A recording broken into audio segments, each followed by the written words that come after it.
नमस्कार, मेरा नाम डॉक्टर संजय कुमार है। मैं जिला सोलन के खंडकंडा घाट में बतौर अध्यापक कार्यरत हूँ। आप सोच रहे होंगे यह वीडियो क्यों, लेकिन विश्वास कीजिएगा यह वीडियो विशेष है, क्योंकि यह वीडियो विशेष बच्चों की बात करता है। शिक्षण अधिगम के दौरान उन्हें मिलने वाली विशेष सुविधाओं की बात करता है। यह वे विशेषाधिकार या सुविधाएं हैं जो उन्हें सामान्य विद्यार्थियों की तरह शिक्षा ग्रहण करने व उत्तीर्ण करने में मदद करने वाले हैं। इस वीडियो में प्रयुक्त सूचनाएं एवं जानकारियां हिमाचल प्रदेश स्कूल शिक्षा बोर्ड के परीक्षा नियमों में अंकित हैं। यह वे प्रावधान हैं जो विशेष रूप से सक्षम विद्यार्थियों को बोर्ड परीक्षाओं में सहजता से शामिल होने तथा उत्तीर्ण करने के लिए प्रेरित करते हैं। सबसे पहले बात करते हैं शारीरिक रूप से स्थायी दिव्यांग विद्यार्थियों के परीक्षा में प्रवेश की। पहला प्रावधान बोर्ड को शक्ति प्रदान करता है कि वह किसी भी शारीरिक रूप से स्थायी दिव्यांग विद्यार्थी को 10वीं तथा वरिष्ठ माध्यमिक कक्षा वाणिज्य और कला संकाय में बिना किसी संबद्ध पाठशाला में शिक्षा ग्रहण किए प्राइवेट परीक्षार्थी के तौर पर प्रवेश दे सकता है। आवश्यकता अनुसार परीक्षार्थी को परीक्षा लिखने के लिए निःशुल्क सक्षम लेखक प्रदान किया जा सकता है। परीक्षार्थी के आवेदन पर उसे स्वयं परीक्षा टंकित या टाइप करने की अनुमति दी जा सकती है। दिव्यांगता की गंभीरता को देखते हुए बोर्ड मूल्यांकन का अलग या कोई अन्य उपयुक्त तरीका निर्धारित कर परिणाम घोषित कर सकता है। उपरोक्त सभी सुविधाओं के लिए परीक्षार्थी को प्रमाणिक दस्तावेजों द्वारा अपनी स्थायी दिव्यांग पात्रता सुनिश्चित करनी होगी। अब बात करते हैं मानसिक, दृष्टि, श्रवण या मूक बधिर दिव्यांग परीक्षार्थियों की। इन विशेष विद्यार्थियों को बोर्ड परीक्षाओं में शामिल होने के लिए कोई अधिकतम आयु सीमा नहीं है। जो विद्यार्थी 30 से 40% मानसिक दिव्यांग हैं और स्कूल से औपचारिक शिक्षा ग्रहण कर रहा है, बोर्ड उसे 8वीं और 10वीं की सामान्य परीक्षा के लिए मान्य करता है, लेकिन मेडिकल बोर्ड से प्रमाणित मानसिक दिव्यांगता की प्रतिशतता का प्रमाण पत्र प्रस्तुत करना होगा। इन विशेष बालक बालिकाओं से बोर्ड कोई परीक्षा शुल्क नहीं लेगा।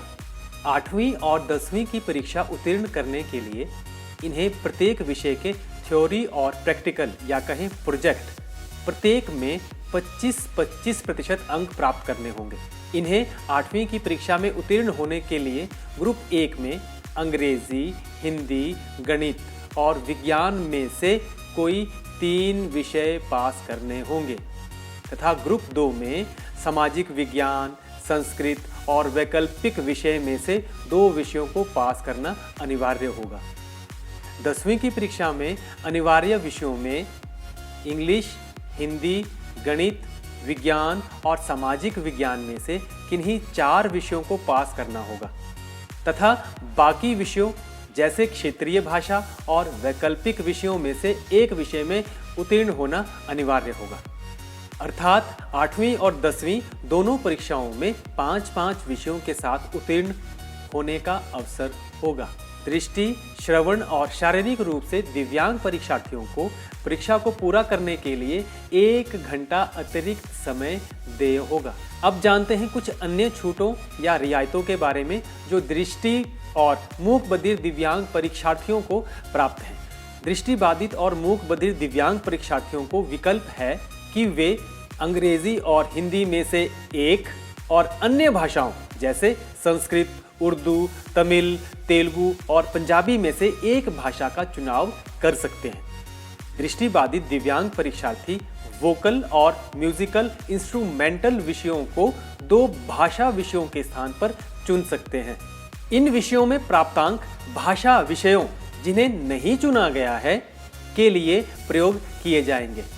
दृष्टिबाधित दिव्यांग परीक्षार्थी को गणित विषय की परीक्षा में शामिल न होने की छूट होगी, लेकिन वैकल्पिक विषयों में से 1 विषय अवश्य चुनना होगा। दृष्टिबाधित दिव्यांग किसी भी प्रकार के परीक्षा शुल्क से मुक्त होंगे।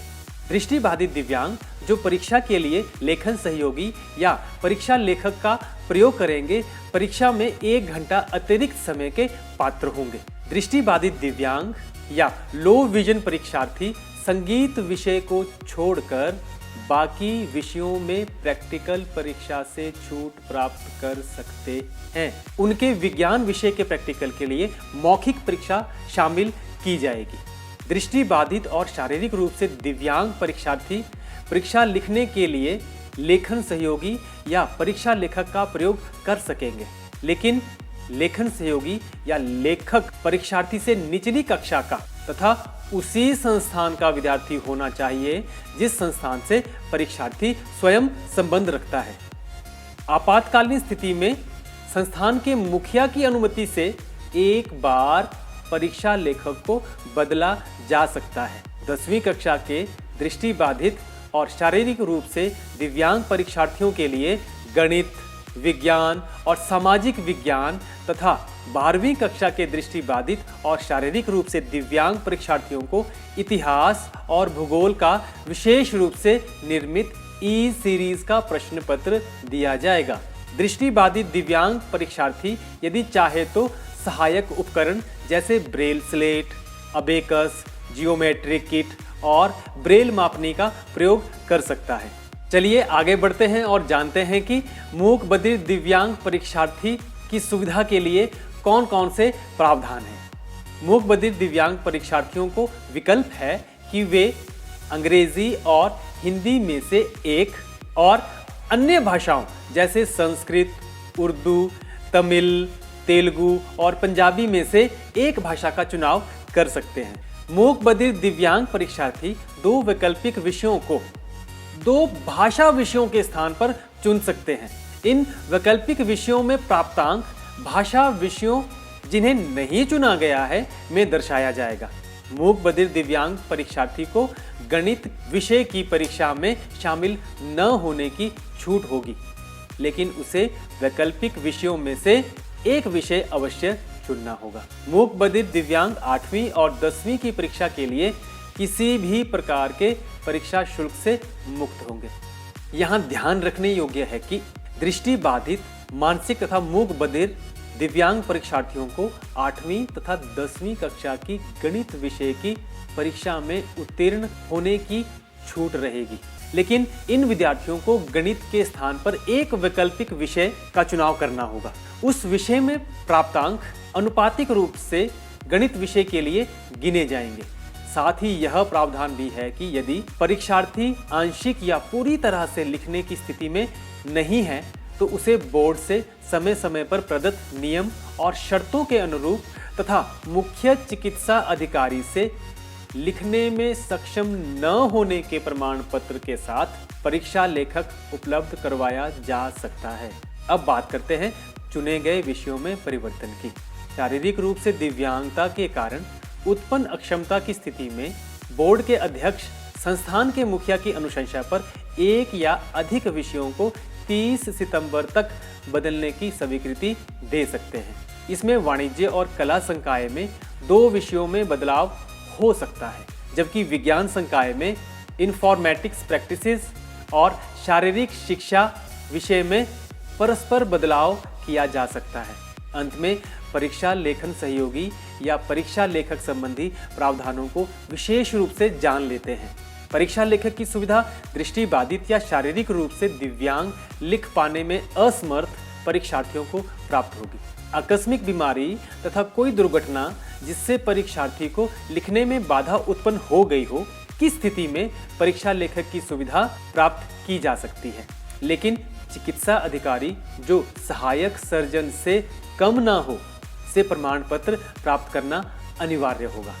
परीक्षा केंद्र के अधीक्षक उपयुक्त परीक्षा लेखक का चुनाव कर परीक्षार्थी और लेखक दोनों की विस्तृत रिपोर्ट नियंत्रक परीक्षा शिक्षा बोर्ड हिमाचल प्रदेश को अनुमोदन हेतु प्रेषित करेंगे। परीक्षा अधीक्षक दिव्यांग परीक्षार्थियों के लिए उपयुक्त कमरे का चुनाव अथवा प्रबंध करेंगे और विशेष निरीक्षक की प्रतिनियुक्ति करेंगे।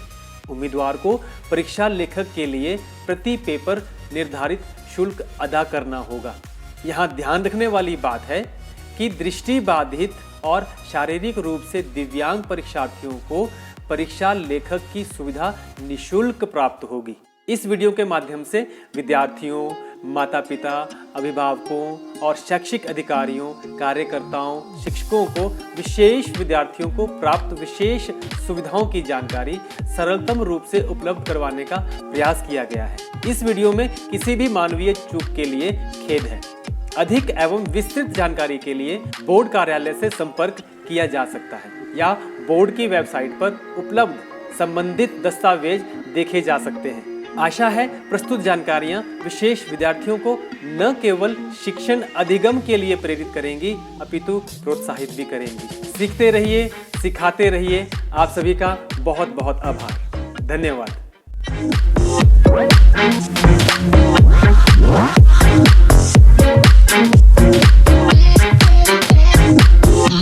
No.